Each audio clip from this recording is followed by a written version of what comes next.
Okay, so question 4.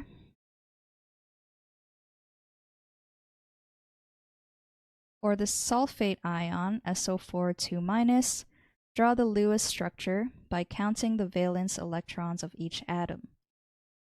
Determine the electron domain geometry, molecular geometry, hybridization, and show the angle between the bonds. So first, let's start off by writing the total number of valence electrons for the sulfate ion. So sulfur contains 6 valence electrons, and oxygen also contains 6. But since there are 4 oxygen atoms, we multiply this by 4.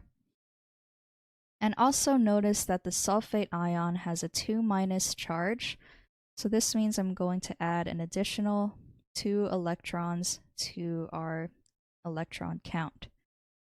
So if we add this all up, we end up getting 32 valence electrons. So now let's try to write out a Lewis structure. So sulfur will be our central atom. And now I'm just going to see what happens if I just draw single bonds to all my oxygens. And I'll also draw out all of the lone pairs on my oxygens as well.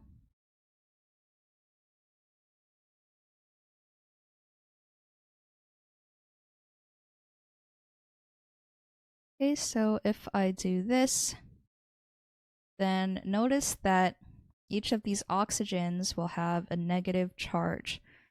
So my sulfate ion only wants a 2 negative charge. So I'm just going to convert and get double bonds for 2 of my oxygens. Okay, so now let's double check and see if I have the right number of, or the right formal charge for all of my atoms. So the equation for formal charge is the number of valence electrons minus the number of non-bonding electrons minus the number of bonding electrons divided by 2.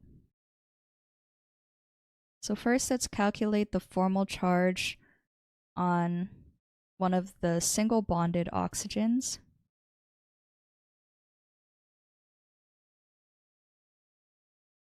So oxygen contains 6 valence electrons, and for this single bonded oxygen, there are 6 non-bonding electrons, and there's only a single bond to the atom as well, so there's only 2 bonding electrons divided by 2. So 6 minus 6 minus 1 is -1. So this confirms that these 2 oxygens will carry a negative charge.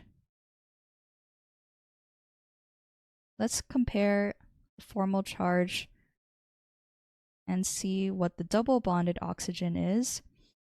So it also has 6 valence electrons. It only has 4 non-bonding electrons. And for the number of bonding electrons, since there's a double bond, then we have 4 bonding electrons divided by 2. 6 minus 4 minus 2 is 0. So that's why those 2 oxygens are now neutral. And now let's do the same thing for our sulfur. Sulfur has 6 valence electrons. There are no lone pairs or no non-bonding electrons. And the number of bonds to sulfur is 6. So we have 12 non-bonding electrons. So sulfur also has a 0 formal charge. So here is our correct Lewis structure for the sulfate ion. So now let's try to answer the questions in the electron domain geometry, molecular geometry, hybridization, and also the angle. So when we analyze our Lewis structure, in terms of our central atom, which is sulfur, sulfur has 0 lone pairs, and there are 4 bonded atoms. So 4 oxygen atoms that are bonded. And from here, we can go to our helpful Vesper table, and this will help answer all of the questions that are being asked.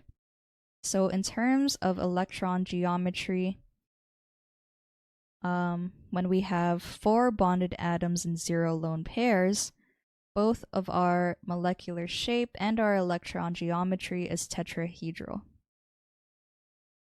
So A, tetrahedral, and B, tetrahedral.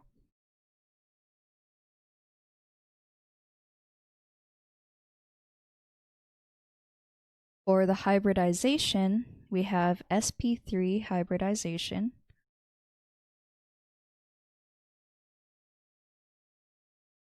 And the bond angle is 109.5 degrees.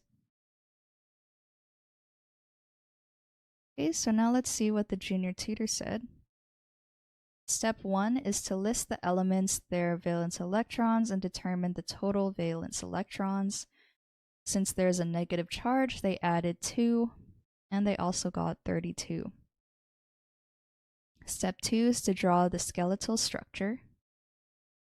Okay, and then distribute the remaining electrons appropriately and compute for the formal charge. Okay, so they showed their work on formal charge. And step 4 is to determine the steric number by adding the lone pairs and bonds in the central atom. Identify the hybridization, electron pair geometry, and molecular geometry using the table below. Okay, so here's a different way of writing out the Vesper table.